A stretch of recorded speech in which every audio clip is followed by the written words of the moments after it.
लबनान में हिजबुल्लाह ने माहिदे के हवाले से मशरूत आमादगी का इजहार कर दिया। हिजबुल्लाह के मुताबिक अगर इसराइल माहिदे का एहतराम करे तो वो भी कोई कार्रवाई नहीं करेगी। जंगबंदी से मुतालिक हिजबुल्लाह का मौक़िफ़ इस शर्त पर मबनी है कि इसराइल भी इस पर मुकम्मल अमल करे।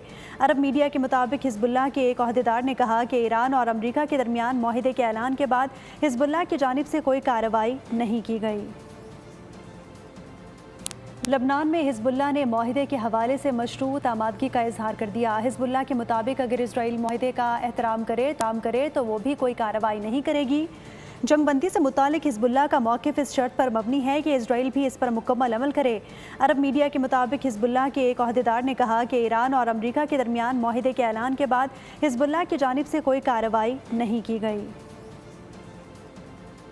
लबनान में हिजबुल्लाह ने माहिदे के हवाले से मशरूत आमादगी का इजहार कर दिया। हिजबुल्लाह के मुताबिक अगर इसराइल माहिदे का एहतराम करे तो वो भी कोई कार्रवाई नहीं करेगी।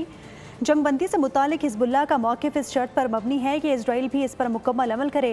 अरब मीडिया के मुताबिक हिजबुल्लाह के एक अहदेदार ने कहा कि ईरान और अमरीका के दरमियान माहिदे के ऐलान के बाद हिजबुल्लाह की जानिब से कोई कार्रवाई नहीं की गई।